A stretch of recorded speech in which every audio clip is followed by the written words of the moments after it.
Bonjour à tous, ici Paul Ponceau pour un nouveau podcast inédit. Et ce podcast inédit va porter sur ce qu'on peut appeler les maîtres du temps. Et vous allez voir que les maîtres du temps, c'est un concept fondamental à comprendre pour comprendre la matrice, pour comprendre le système de contrôle. Et on va se baser sur des témoignages. Et quand je dis maître du temps, c'est maître du temps et de la réalité. Parce qu'il y a un type d'entité qui manipule notre réalité. Mais avant de continuer, je voulais vous rappeler que notre premier cours sur la Tartaria aura lieu le vendredi 5 septembre 2025 de 18h à 22h, de 19h à 23h. Et ce cours portera sur les origines de la Tartaria, sur l'architecture de la Tartaria, sur le lien entre Tartaria et énergie libre et sur le lien de la Tartaria avec l'eau. Donc ça sera un cours en ligne, unique au monde et en direct. Donc si vous souhaitez vous y inscrire, vous pouvez le faire en cliquant sur le lien juste en dessous de ce podcast. Notre deuxième cours sur la Tartaria, sur justement la destruction et la chute de la Tartaria, aura lieu le vendredi 19 septembre 2025 de 19h à 23h.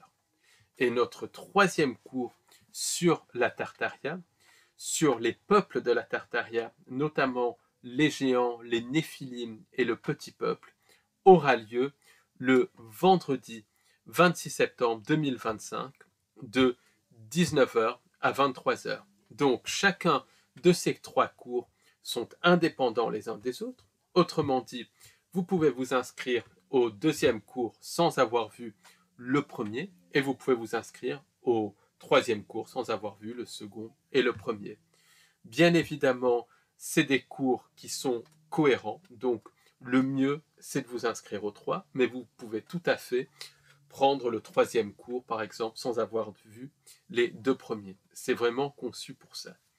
Et ce cours, c'est vraiment un concept unique au monde où je vais prendre le temps de répondre à vos questions. Je vais prendre aussi le temps d'étudier chaque thème vraiment en profondeur. Donc, allez-y, inscrivez-vous. Je mettrai les liens pour les trois cours en dessous de ce podcast.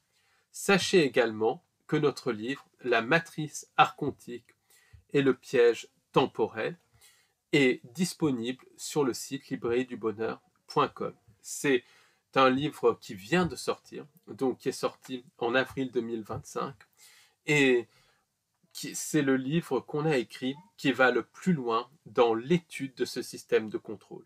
Et surtout, dans ce livre, on donne des pistes simples que l'on peut pratiquer au quotidien, que l'on peut appliquer au quotidien pour justement vibrer au-delà de ce système de contrôle. Et c'est justement un livre qui est consacré à cette manipulation du temps, parmi beaucoup d'autres sujets. Donc, si vous n'avez pas encore lu ce livre, vous pouvez vous le procurer en cliquant sur le lien en dessous de ce podcast. Sachez également que le samedi 20 septembre 2025, de 18h à 22h, on organise un webinaire en direct sur le lien entre au-delà et fausse lumière. Donc, c'est un webinaire inédit qui va justement parler en détail de tout ce qui est vie simultanée, de tout ce qui est ces entités manipulatrices qu'on peut appeler les maîtres du temps. On parlera aussi des enfers synthétiques, des paradis synthétiques et de comment le karma est une énorme manipulation de la part des entités sans âme. Là aussi, c'est un webinaire inédit et vraiment à un petit prix. Donc, si vous souhaitez vous y inscrire, je mettrai également le lien en dessous de ce podcast. Pour nos événements en présentiel, sachez qu'on organise une conférence en présentiel à Paris le samedi 6 septembre 2025 de 12 h à 18 h sur le thème de la mise en scène de l'Apocalypse, du projet Bluebeam et du programme du Faux Sauveur externe. Donc c'est une conférence en présentiel inédite avec de nouvelles informations. Donc cette conférence aura lieu à Paris, 14e, au Café d'Orléans, au 43 avenue du Général Leclerc, Paris, 14e arrondissement, métro Mouton du Vernet, de 12 h à 18 h. Et ça va être une conférence vraiment très importante et vraiment, vraiment dans l'air du temps. Donc, si cela vous intéresse, je mettrai le lien juste en dessous de ce podcast. Comme ça, vous pouvez vous y inscrire ou tout simplement venir. Donc, vraiment, n'hésitez pas parce que en vous inscrivant à nos webinaires, à nos cours en ligne et à nos conférences ou en achetant nos livres, vous permettez à cette recherche de continuer tout en vous informant. Et les informations qu'on donne sont inédites et nouvelles. Donc, vraiment, soutenez-nous et parlez de notre travail autour de vous. Et donc, maintenant, place au podcast sur justement les maîtres du temps et les maîtres de la réalité, il faudrait dire. Donc, déjà, qu'est-ce que les maîtres du temps? Les maîtres du temps sont des entités qui, basiquement, sont connectées donc aux anges déchus et qui manipulent le temps et qui manipulent la réalité. C'est des entités qu'on retrouve un petit peu partout c'est des entités qu'on retrouve un peu partout dans l'histoire, dans les mythes, dans les légendes, mais aussi dans des témoignages. Et pour moi, ces entités sont ou une variété d'anges déchus, ou alors des entités sans âme extrêmement haut placées. Pourquoi? Parce que le temps est au centre du système de contrôle.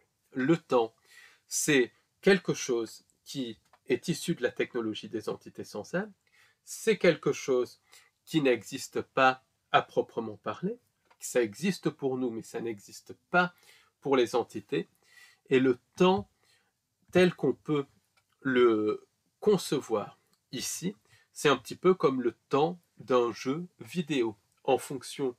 Le temps va varier en fonction de la personne qui le programme. Par exemple, dans un jeu vidéo, 3 jours vont passer comme 3 minutes ou 3 heures pour le joueur ou le programmeur du jeu vidéo. Par contre, pour quelqu'un à l'intérieur du jeu vidéo, 3 heures vont passer comme 3 heures pour un personnage du jeu vidéo. Et le temps ici, c'est exactement la même chose. C'est quelque chose qui est programmé par les entités sans âme, c'est quelque chose qui est constamment modifié, manipulé.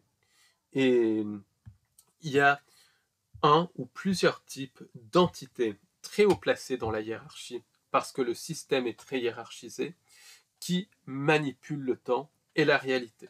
Et par des témoignages contemporains et par quelques exemples, on va pouvoir voir et étudier quelles sont ces entités. Donc le premier cas concerne un jeune homme qui a environ 30 ans. C'est un jeune homme qui est triste parce que il s'est séparé même depuis plusieurs mois de sa compagne et il n'a plus d'appartement, plus de copine et il vit chez son meilleur ami.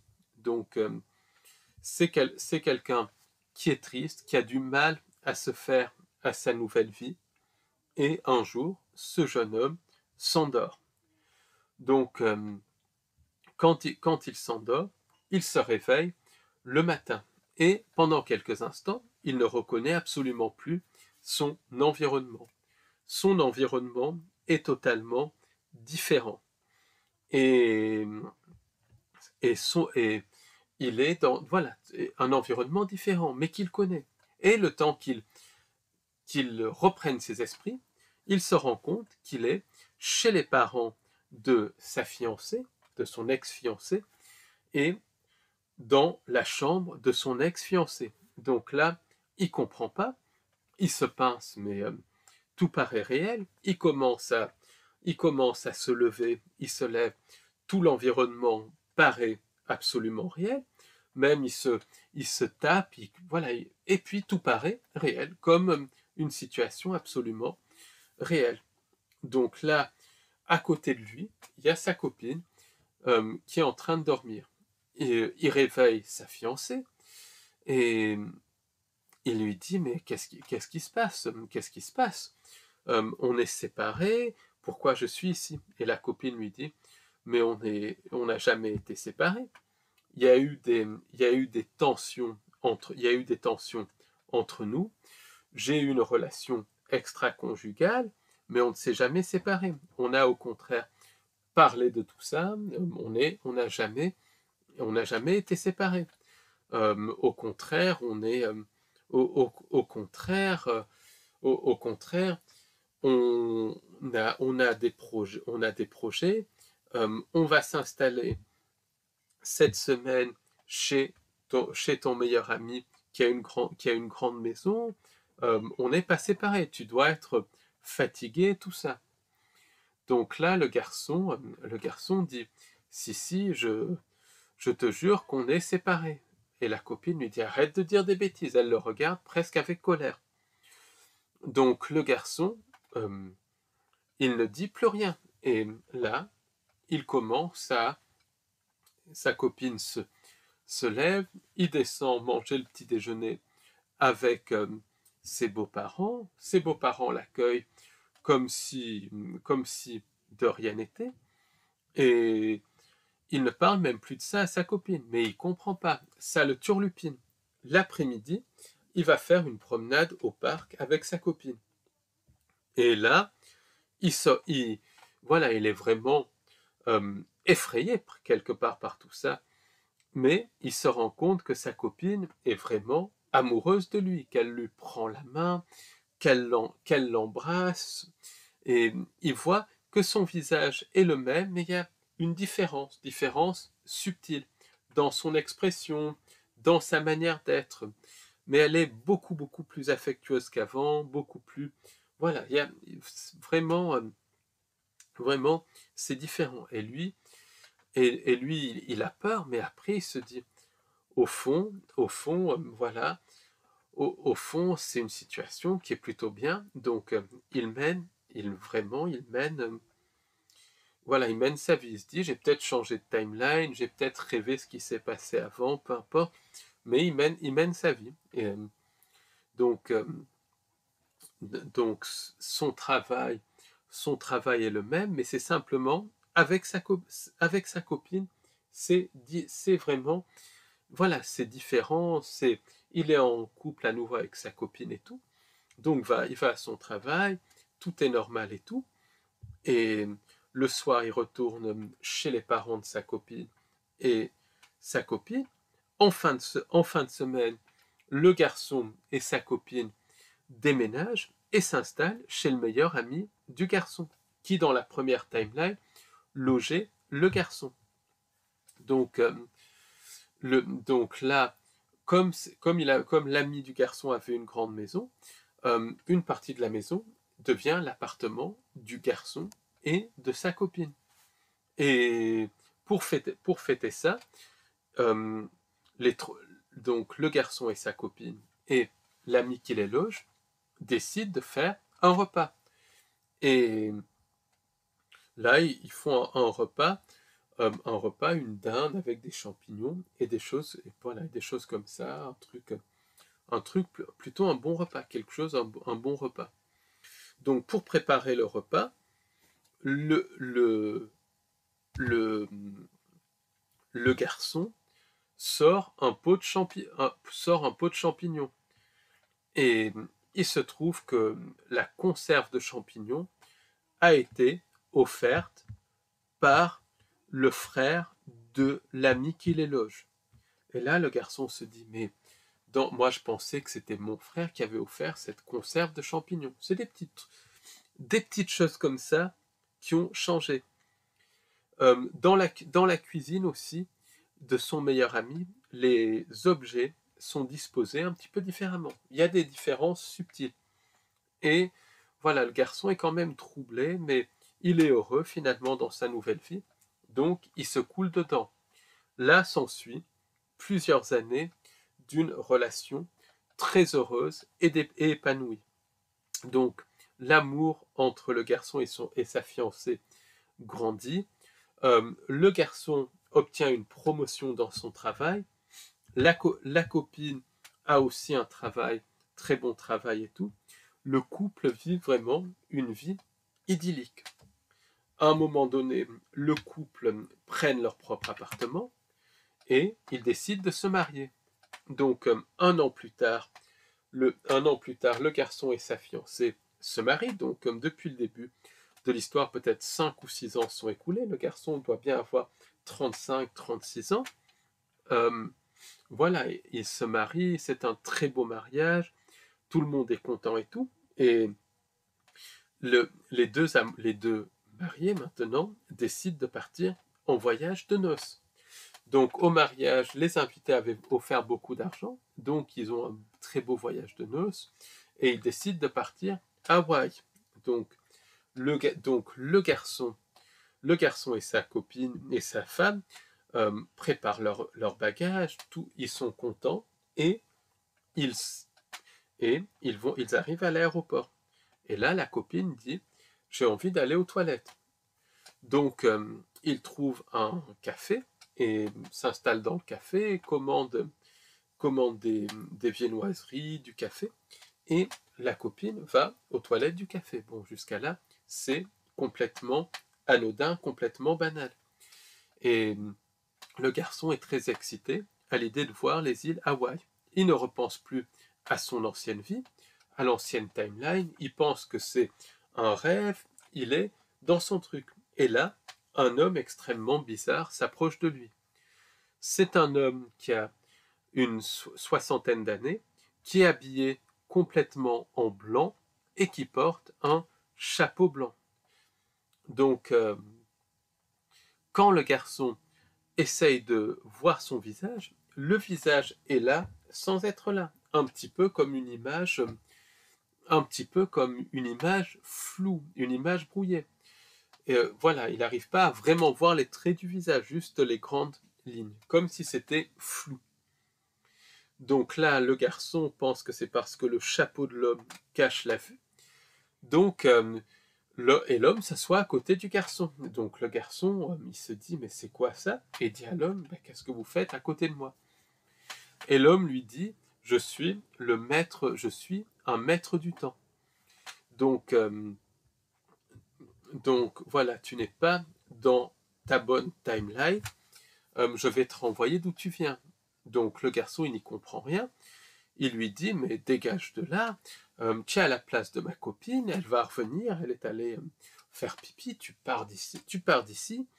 Et l'homme lui dit, non, non, je ne pars pas, tu n'es pas dans ta bonne timeline.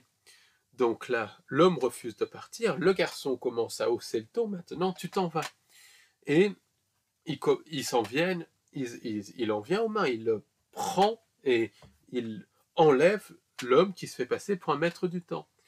Et le maître du temps dit, de toute façon, tu ne peux rien contre moi, je ne suis pas de cette réalité. Et là, le garçon sent sa tête qui se met à tourner, tout se met à tourner, il sent qu'il est comme aspiré, et il se retrouve dans son lit. Mais il n'est pas avec sa copine, il est chez son meilleur copain plusieurs années avant tout ça. Et il se réveille chez son meilleur copain. Et là, il est séparé de sa copine, il comprend qu'il est séparé, il va voir son meilleur copain, il dit, est-ce que je suis avec ma copine, le meilleur copain, lui dit, ben non, vous êtes séparés depuis des mois. Donc là, il s'effondre en larmes, il comprend qu'il est séparé, mais il comprend aussi qu'il n'a absolument pas rêvé. Il comprend que ce qu'il a vécu, c'est une expérience réelle. Tout était là. Les sensations, le parfum de sa copine, même, même, même au mariage, la pièce montée, le goût des choses, c'était comme une réalité. Donc il comprend que c'est autre chose qu'un rêve. Le garçon témoigne des années après et il ne s'est jamais remis avec sa copine. Et pour le garçon, c'était vraiment, il a vraiment été mis dans une timeline, pas dans une timeline parallèle. Alors quand on regarde, on se rend compte que l'homme avec le chapeau bizarre et le costume blanc, c'était ce qu'on peut appeler un maître du temps. Et cette personne a remis l'homme dans sa timeline originelle. Et pour moi, je ne pense pas qu'il y avait erreur. Les entités sans âme et les anges déchus aiment jouer avec nous. Elles se nourrissent de nos souffrances, elles se nourrissent de nos misères. Donc je pense que ce maître du temps a pris l'homme de sa a pris l'homme euh, d'une timeline, peu importe, l'a mis dans une timeline beaucoup plus positive et ensuite l'a remis dans sa timeline originelle pour prendre son énergie, pour s'en nourrir, pour se nourrir du louche. Ou bien la timeline originelle de l'homme, c'était la timeline où il était en couple et marié à sa fiancée. Et cette entité a décidé de détruire ça. Et pour une raison ou une autre, elle n'a pas reprogrammé les souvenirs de la personne. Donc elle gardait des souvenirs de la timeline où il était en couple avec sa fiancée. C'est un petit peu comme le cas Lerina Garcia, mais puissance 15 ou 20, parce que là, c'est abominable. Imaginez le jeune homme, il est en couple avec la femme qu'il aime, et d'un coup, il perd tout et se retrouve 5 ans en arrière. Et ensuite, 5 ans après, il ne se remet jamais avec sa fiancée. Donc on voit bien le jeu des entités sans âme. Et ça c'est vraiment quelque chose de terrible. Quand on regarde un petit peu la mythologie, on se rend compte que ce qu'on peut appeler certaines fées, certains représentants du petit peuple, dans le folklore celte, qui n'est pas un folklore, font les mêmes choses. De même, dans le monde arabo-musulman, les djinns font les mêmes choses. Et tous ces récits sont réels. Simplement, avec le temps, ils ont été déformés en légende, mais la base de ces récits est une réalité. Et pour moi, ce ne sont pas tous les djinns et pas toutes les entités sans âme qui peuvent manipuler le temps. C'est une catégorie spéciale de djinns, d'entités sans âme, d'archontes, qui ont les technologies pour manipuler le temps, autrement dit pour reprogrammer la simulation. Ça peut même être des anges déchus. Et on voit ce concept, on voit ces entités qui sont décrites dans certains films. Par exemple, dans le film L'Agence, les entités manipulent non pas le temps, mais la réalité. Mais de toute façon, le temps et la réalité, c'est pas une fois que la réalité est reprogrammée, c'est le temps qui est reprogrammé. Et ces entités portent un chapeau. Or, beaucoup de personnes qui ont rencontré des êtres des ombres, c'est-à-dire des êtres qui sont comme des ombres plus sombres que la nuit, décrivent que ces êtres portent des chapeaux. Et ils décrivent des synchronicités artificielles négatives, des manipulations de la réalité, voire des phénomènes de glissement du temps après avoir rencontré ces entités à chapeau. Donc, on voit bien que c'est connecté ou à une variété d'anges déchus, ou à des entités sans âme de type djinn, mais très haut placées dans la hiérarchie, parce que c'est très hiérarchisé, qui sont capables de reprogrammer directement la matrice, de reprogrammer la réalité. Donc ça, c'est vraiment important à comprendre. Donc, il y a un cas qui est similaire, c'est le cas justement de ce petit garçon en Californie. Il est chez ses grands-parents et sa mère l'amenait tout le temps chez ses grands-parents quand elle travaillait. Donc, le garçon, je vais aller vite parce que j'ai déjà raconté dans un autre podcast ce récit, donc je vais aller vite, mais pour ceux qui n'ont pas vu cet autre podcast, l'histoire se passe en Californie dans les années 80. C'est un jeune garçon de 6 ans qui vit avec sa mère, qui est séparé de son père. Mais ses parents ont une bonne relation et le petit garçon est très heureux de vivre chez sa mère, qui est mannequin, et chez son père. Il y a déjà une forme de garde partagée et tout. Il a une enfance très heureuse. Quand sa mère travaille, elle emmène le garçon chez son père. Si le père qui travaille à la mairie de Los Angeles ne peut pas s'occuper du garçon, il va chez les grands-parents maternels. Et donc un jour, le cas s'est présenté, la mère avait une séance photo à faire et le père travaillait. Donc la mère décide d'emmener le petit garçon chez les grands-parents maternels, chez ses parents.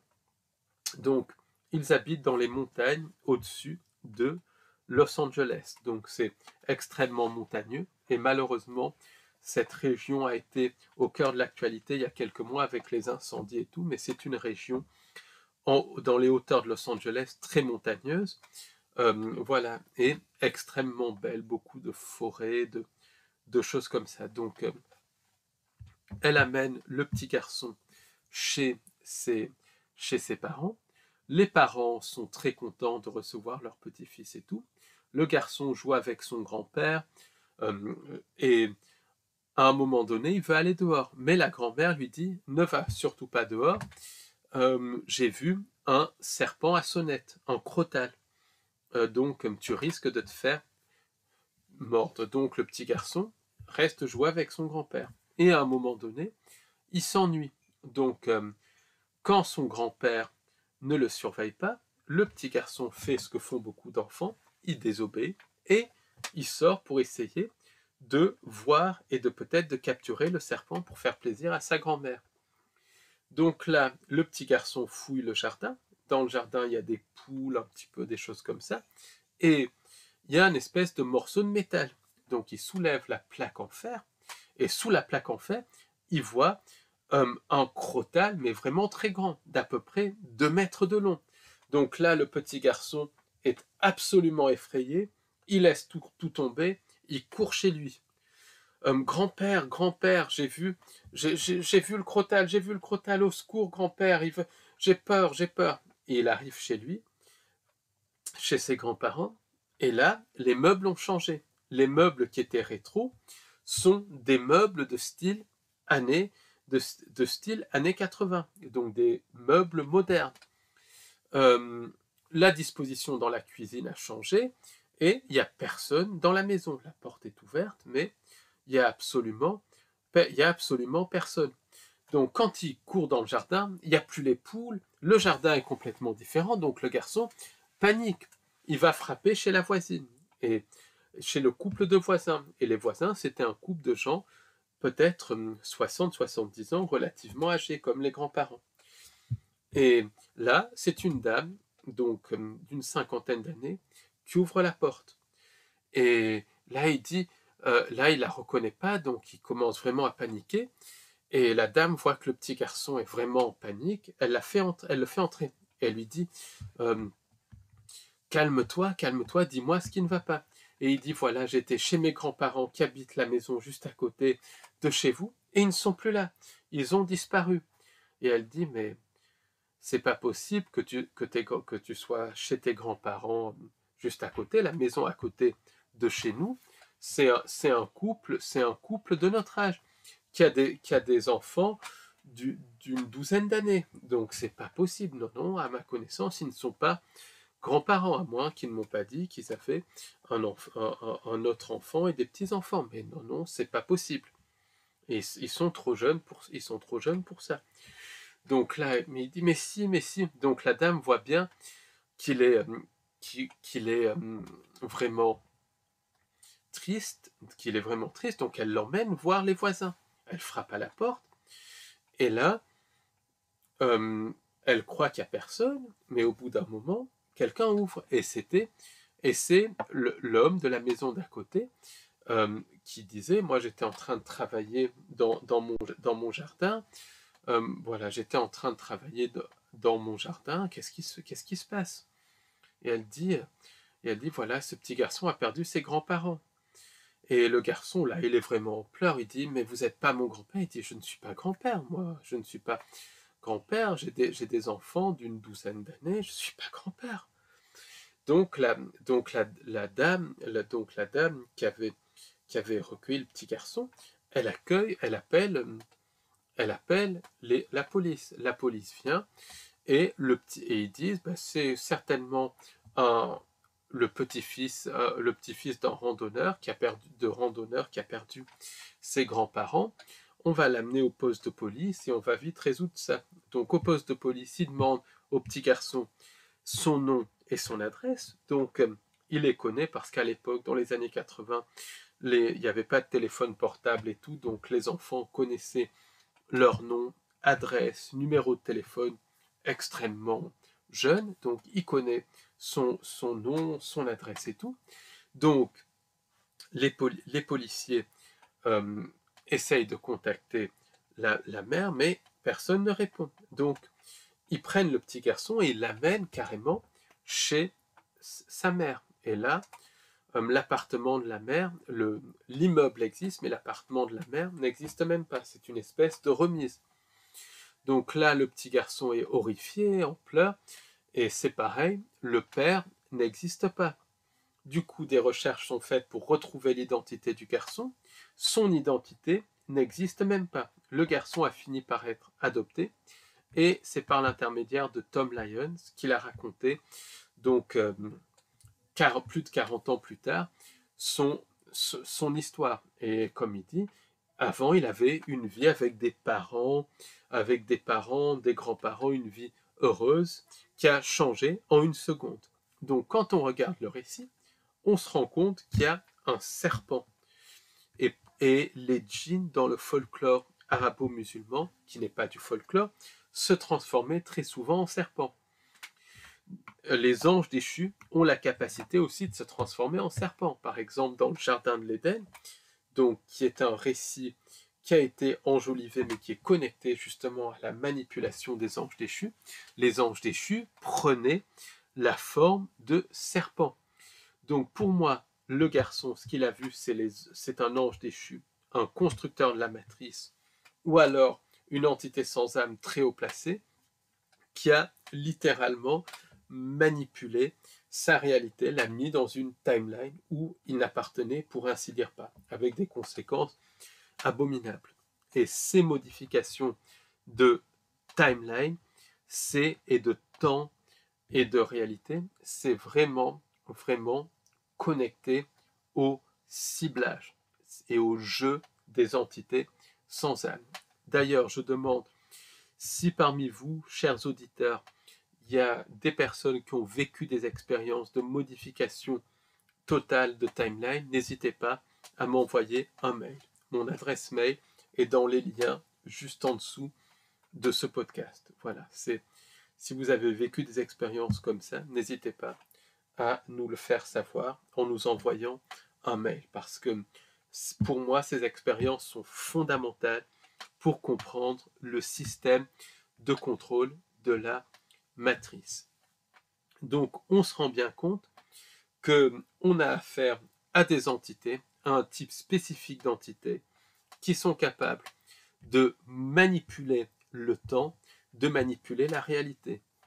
Et ça fonctionne par de la technologie, ça fonctionne aussi par de la magie noire. Pourquoi? Parce que, et on le verra dans un autre podcast, la magie noire vient des entités sans âme et des anges déchus. C'est la vraie origine de la magie noire. Et ces entités sont très hiérarchisées, et au sommet de leur hiérarchie, elles peuvent reprogrammer la réalité, puisque cette réalité fonctionne comme un jeu vidéo. De l'intérieur, si c'est les entités sans âme, comme une application qui peut reprogrammer un iPhone, ou de l'extérieur, si c'est un ange déchu. Mais peu importe, ces entités peuvent manipuler la réalité.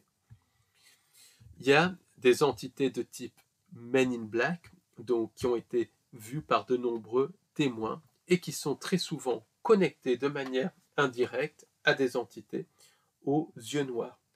Par exemple, des entités aux yeux noirs ont été vues en contact avec des entités de type Men in Black.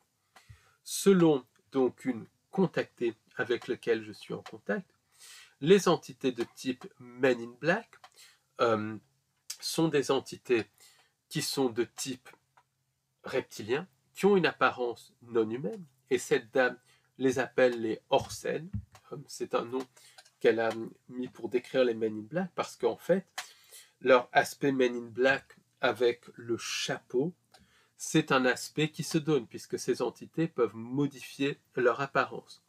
Et selon cette contactée abductée, ces entités de type Men in Black, qui sont en fait des entités de type Orsen, des entités d'apparence non humaine, d'apparence de type reptilienne, toujours la connexion avec le serpent, sont extrêmement haut placées dans la hiérarchie. Ce sont elles qui sont derrière des phénomènes comme le ciblage, comme les abductions, et selon les recherches de cette personne qui a vécu des contacts et des abductions, ces entités font cela à la fois pour mener des expérimentations, mais c'est aussi un jeu de la part de ces entités pour vampiriser le louche des personnes ciblées et des personnes abductées. Donc c'est vraiment important de comprendre ça. Ces entités de type Orsen Men in Black sont associées très souvent à des entités aux yeux noirs. Par exemple, il y a un couple qui a eu affaire à des entités aux yeux noirs qui ont vu ensuite ces entités partir accompagnées d'entités de type Men in Black Orsen. Et ces entités aux yeux noirs et ces entités de type Men in Black Orsen sont très souvent accompagnées, quand elles se manifestent, de modifications de la réalité, de modifications de la timeline. Par exemple, il y a 2 jeunes enfants au Mexique qui ont été confrontés à des entités aux yeux noirs, et suite à la rencontre avec ces entités aux yeux noirs, ces 2 jeunes enfants se sont retrouvés dans une timeline parallèle, dans le Mexique des années 60. Et elles sont restées à peu près 20 minutes très très paniquées, et elles ont fini par retrouver leurs parents, parce qu'elles étaient au restaurant, elles ont joué avec ce qu'elles pensaient être d'autres enfants, et les 2 jeunes filles ont vu à un moment donné que les 2 enfants n'étaient pas des enfants, mais des entités aux yeux noirs. Suite à ça, elles ont vécu un phénomène de glissement de temps, où leur restaurant avait disparu, et elles se retrouvent dans un quartier d'une ville mexicaine des années 60. Et c'est qu'après coup qu'elles ont compris que c'était les années 60, parce qu'elles ne reconnaissaient rien, ni les voitures, ni le style de vêtements et tout. Et elles commencent à paniquer, elles ne comprennent pas ce qui leur arrive. Et là, quand elles sont en train de tourner en rond autour de ce quartier des années 60, elles voient dans un jardin les 2 entités aux yeux noirs qui étaient en train de les observer en rigolant. Après un moment donné, elles retrouvent le restaurant avec leurs parents, et voilà, une des jeunes filles avait peut-être 13 ou 14 ans, l'autre avait peut-être 8 ou 9 ans, donc celle de 13 ou 14 ans avait une notion du temps. Et ce qu'elle dit, c'est que ça a duré 20 minutes, demi-heure tout au plus. Pourtant, les parents les cherchaient depuis plusieurs heures, depuis 5-6 heures. Même la police avait été prévenue et tout ça, et personne ne comprenait pourquoi les jeunes filles avaient disparu. Et en fait, elles se sont retrouvées confrontées à des entités capables de manipuler le temps, et heureusement, pour une raison ou une autre, ces entités qui voulaient les faire changer de timeline, ça a bugué, et heureusement pour les jeunes filles. Ou bien on peut penser que c'était un jeu de la part de ces entités aux yeux noirs, parce que ces entités jouent avec nous. Donc ces maîtres du temps se manifestent aussi en en modifiant la réalité, modifiant la réalité collective. Par exemple, par exemple, il y a une photo de ptérodactyle donc, qui a été prise dans un village, dans un village dans les années 1890. Un ptérodactyle qui avait été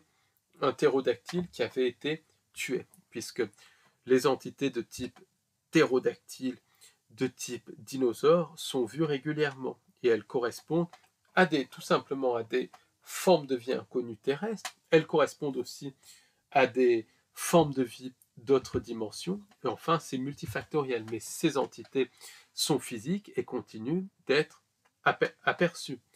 Pour vraiment comprendre ça, je vous invite à regarder le travail de Jonathan Whitcomb, qui a quelques années, a catalogué les apparitions d'animaux de type ptérodactyle. Et il y en a énormément. Il faut voir aussi le travail du docteur Carl Schucker et de Ken Gerhard. Donc voilà, et c'est des chercheurs scientifiques qui ont montré qu'il y a une présence de ptérodactyles parmi nous. Donc ce ptérodactyle en 1890 est tué et la presse locale s'en mêle. Et il y a un journal américain, il y a un journaliste d'un journal américain qui prend des photos de ce ptérodactyle. Donc, le ptérodactyle est cloué contre un mur. Je précise qu'il y a plusieurs photos de ptérodactyle authentiques qui ont été prises. Il y en a pas mal sur Internet et tout. Ce ne sont pas des canulars, c'est des photos authentiques. De toute manière, la plupart des photos de phénomènes paranormaux sont authentiques, même s'il y a un peu plus de canulars maintenant avec les IA, la plupart sont authentiques. Pourquoi? Parce que le paranormal, ce n'est pas quelque chose qui rapporte. Les gens qui font des canulars cherchent à avoir de l'argent, et le paranormal, ça ne rapporte rien. Qu'est-ce que ça rapporte? De la moquerie, parce que les gens sont fermés d'esprit. Donc les canulars sont beaucoup plus rares que les gens ne peuvent le penser. C'est ce que j'ai constaté par ma recherche. Donc il y a plusieurs photos authentiques qui circulent sur Internet. Mais là, on parle d'une photo d'un ptérodactyle qui est cloué contre un mur.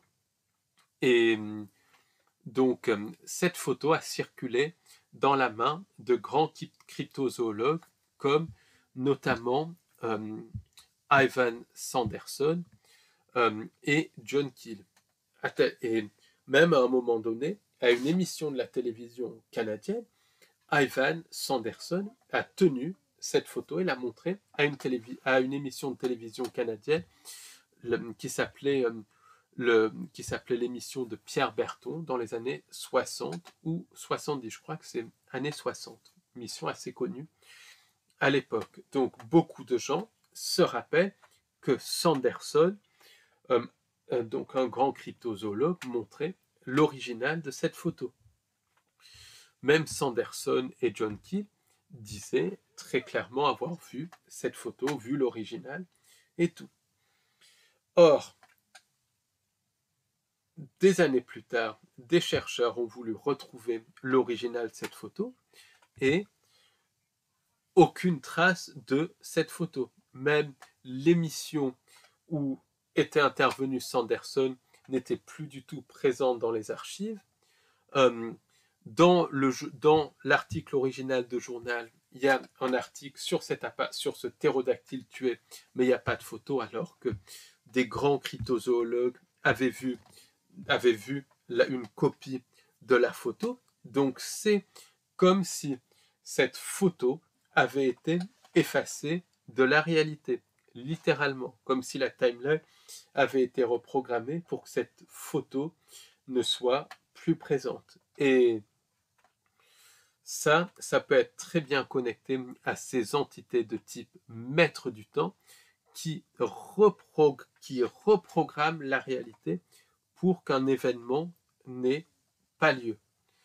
Donc, ça, c'est extrêmement important. Là, on a une reprogrammation de la réalité collective avec certaines personnes qui se rappellent de l'ancienne réalité.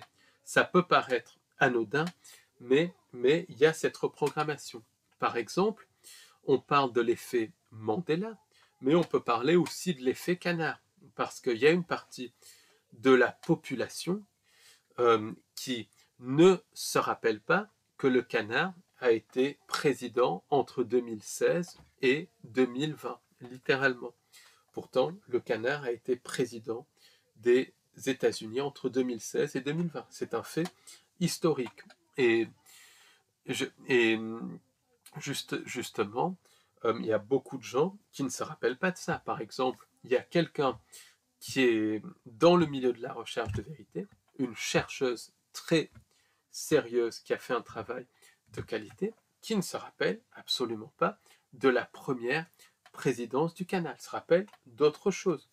Donc, on voit bien qu'il y a des reprogrammations de la réalité. C'est comme il y a une partie des gens qui ne se rappellent absolument, qui se rappellent que Nelson Mandela est mort en prison dans les années 80, alors qu'il est mort en 2013 après avoir été président de l'Afrique du Sud. Et ça, les gens sont c'est beaucoup plus fréquent qu'on ne le pense. C'est comme si la timeline collective avait été modifiée. Et ces modifications de timeline collective sont connectées à ces entités de type maître du temps. Ces entités qui manipulent et reprogramment le temps. Donc ça, c'est quelque chose qui va, c'est quelque chose qui va très très loin. Et beaucoup de personnes, donc il y a un témoignage de MyLab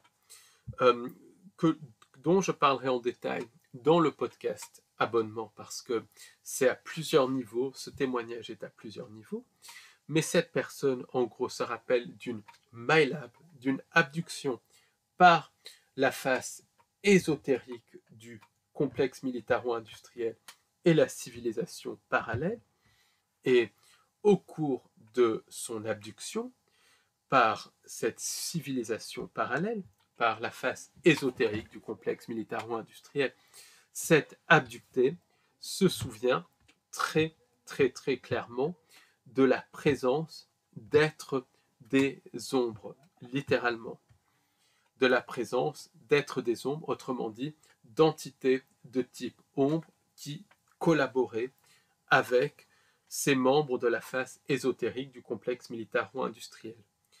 S'en est suivi une MyLab, une abduction par la face ésotérique du CMI et la société parallèle absolument abominable, où de la magie noire a été faite et où cette personne a été par magie noire connectée à certaines entités. Ces entités qui correspondent à des divinités celtes, des divinités grecques. Or, ces divinités, quand on creuse bien, il s'agit d'anges déchus. Et en gros, ces entités ont littéralement reprogrammé la réalité de cette personne. Donc c'est assez compliqué à expliquer, mais cette personne a subi, suite à ça, un ciblage avec des reprogrammations de la réalité. En gros, des scénarios de certains de ses films préférés, de certaines de ses séries préférées, ont été implantés dans sa vie, à un point où elle se retrouve littéralement dans ses films préférés. Mais elle joue, c'est pas un rôle positif. Elle vit dans son quotidien des expériences que vivent les héros de sa série préférée, pas les bonnes expériences. Et c'est connecté, selon cette abductée, à des extractions de louche, à du vampirisme psychique. Et pour elle, les divinités auxquelles elle a été connectée par magie noire, c'est ces êtres des ombres. Et ces êtres des ombres sont encore une fois connectés à la reprogrammation de la réalité, à la reprogrammation du temps. Et voilà, on tient vraiment quelque chose. Donc, j'ai fait un petit peu mes recherches Et Heidi Hollis, une abductée américaine, elle parle de ces êtres des ombres qui tirent les ficelles derrière les abductions. Et pour moi, ces êtres des ombres sont connectés à des entités qui manipulent le temps. Et ça, c'est extrêmement important. Or, dans le programme spatial secret, des témoignages, comme le témoignage par exemple de Tony Rodriguez, le témoignage aussi de Jean-Charles Moyen, de Corey Goode, beaucoup de témoignages qui sont authentiques, montrent très, très, très clairement que le temps et les timelines sont manipulés. Donc le programme spatial secret est connecté à la civilisation parallèle, c'est connecté aussi aux entités sans âme, puisqu'il y a une collaboration entre entités sans âme et civilisation parallèle. Donc la civilisation parallèle, c'est issu de la face ésotérique des sociétés secrètes tartariennes qui ont conservé des technologies de la Tartaria. Et ces faces ésotériques ne sont malheureusement pas positives et utilisent ces technologies pour nous manipuler. Il y a aussi une collaboration avec la face ésotérique du CMI et les entités sans âme. Et au cours de cette collaboration, s'est mis en place le programme spatial secret, qui est en fait un programme de voyage dans les dimensions. Et dans ce programme spatial secret, des personnes sont enlevées et sont envoyées pendant 20 ou 40 ans, donc dans des missions dans d'autres dimensions. Mais je parle de corps physiques. Certains portent encore les traces sur leur corps. Par exemple, il y a une personne qui il y a une possibilité que cette personne ait été dans des programmes spatiaux secrets. En tout cas, il y a des expériences de type abduction et tout qui laissent penser ça, même certaines expériences qu'a vécues cette personne, même voilà des flashs de mémoire. Et cette personne a des problèmes littéralement au niveau des articulations à cause de ça. Donc on voit bien que ces expériences sont une réalité qui ont lieu dans le monde physique, mais où il y a une manipulation du temps. Tony Rodriguez, Corey Goode parlent justement de cette manipulation du temps lors des programmes spatiaux secrets. Et ces programmes spatiaux secrets sont contrôlés par les entités sans âme. À l'heure actuelle, comme je l'ai dit, je suis en contact avec quelqu'un qui est une survivante de ces programmes spatiaux secrets, qui a été 40 ans dans un programme spatial secret et ensuite qui a été ramené dans le passé et régressé en âge. Donc, cette personne est présente sur cette timeline dans deux réalités à la fois. Il y a la réalité où elle est dans le programme spatial secret et la réalité ici où elle vit sa vie quotidienne. Mais c'est une réalité physique. Beaucoup de personnes ne survivent pas au programme spatial secret. Le témoignage de Stuart Sverdlow, le témoignage aussi de plusieurs personnes montrent que le programme spatial secret est connecté au trafic interdimensionnel, où des humains et des âmes sont enlevés par des entités non humaines. Donc beaucoup de personnes qui sont prises dans ces programmes ne survivent pas. C'est un fléau qui est connecté à cette extraction de louche, au vampirisme physique et psychique. Et le programme spatial secret, qui est techniquement un programme de voyage interdimensionnel à cause de la nature même de cette réalité, il fait littéralement appel à des technologies de manipulation du temps et de manipulation de la réalité. Par exemple, il y a un survivant du programme spatial secret, Arkheimra, qui lui a bien compris la manipulation derrière les entités et tout ça. Lui, il explique qu'il est présent sur plusieurs timelines à la fois. C'est un truc complètement fou, mais encore physique. Mais comme le temps est manipulé, la réalité est manipulée, il est en même temps sur des timelines parallèles. Donc, imaginez la dissociation, mais c'est tout physique. Dans cette timeline, il est enlevé, donc, et il y a des abductions avec des traces physiques.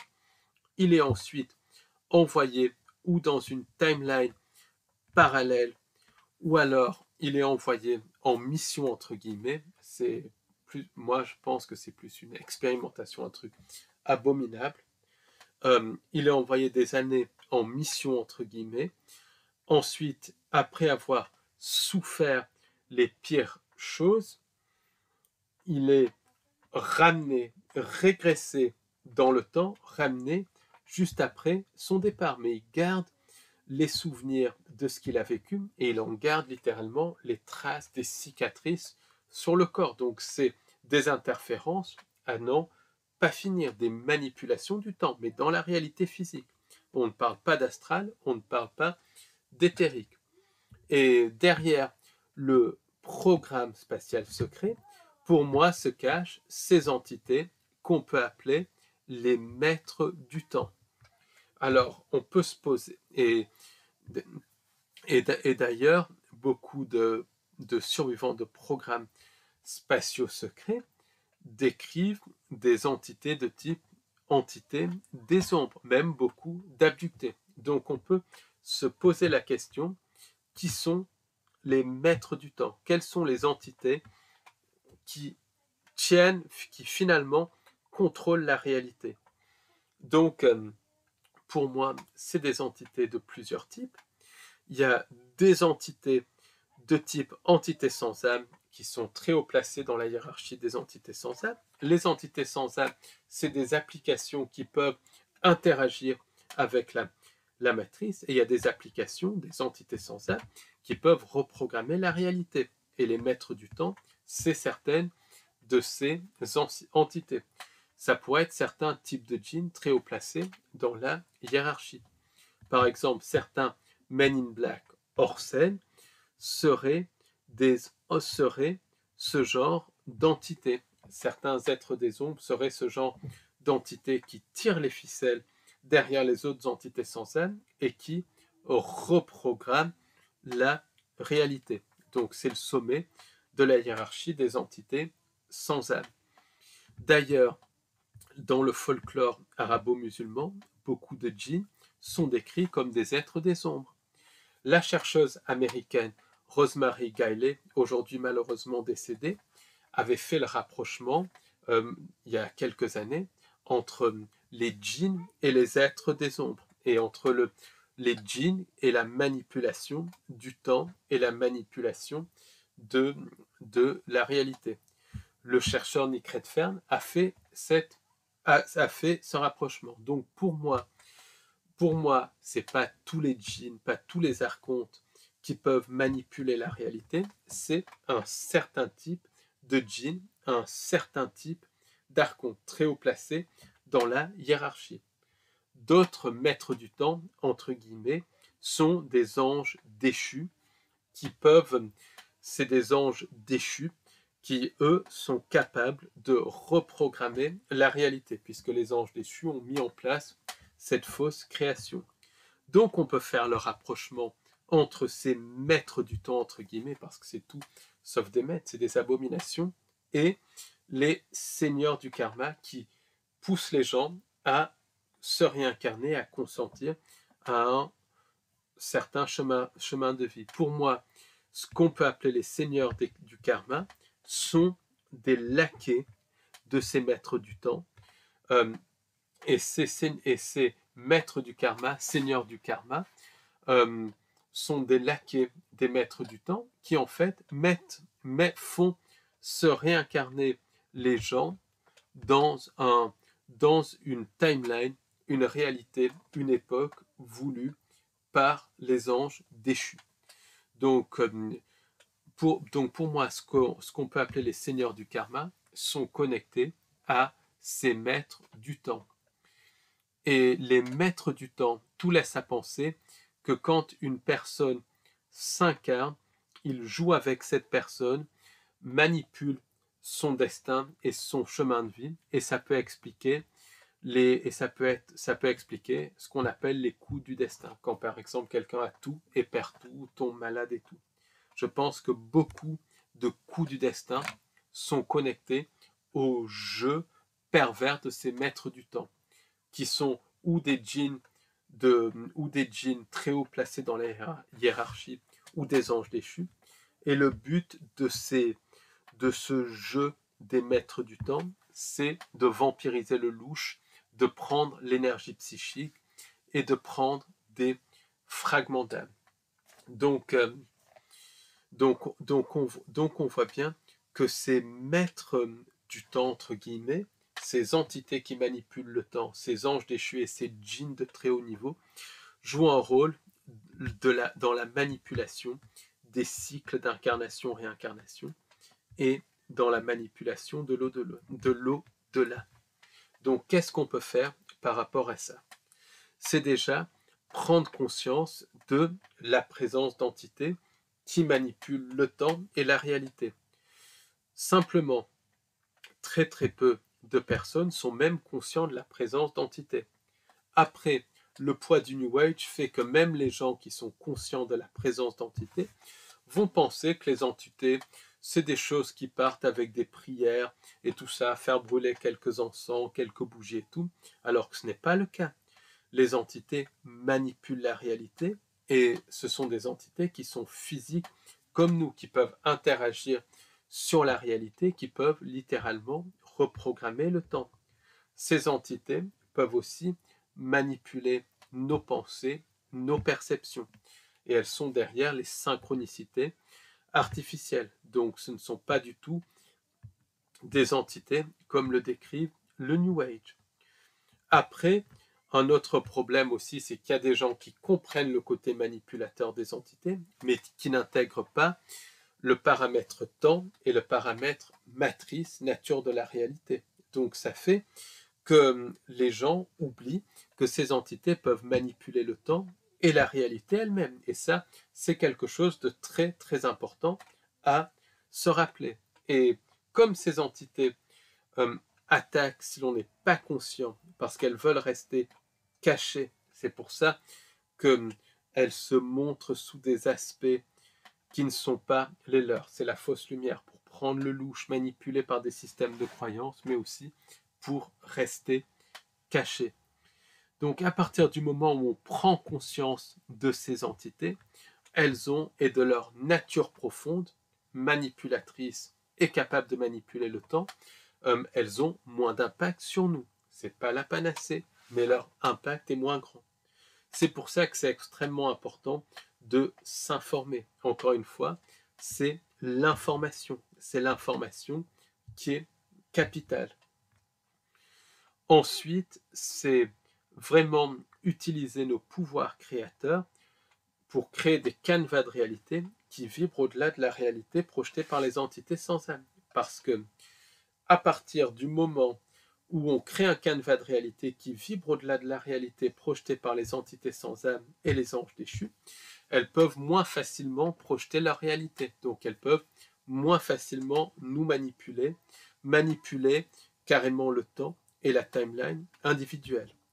Autrement dit, si on se crée notre propre bonheur, on crée un canevas de réalité. Et plus le canevas de réalité augmente en vibration, moins les entités sans âme peuvent projeter leur réalité dans notre quotidien. Donc à terme, on finit par créer une réalité humaine et être beaucoup moins sujet à ces manipulations d'entités sans âme. Et c'est transmettre ce bonheur à un maximum de personnes pour qu'individuellement et collectivement, on crée un canevas de réalité qui vibre au-delà des entités sans âme, pour qu'on crée une réalité humaine. Ça, c'est hyper important, le pouvoir créateur.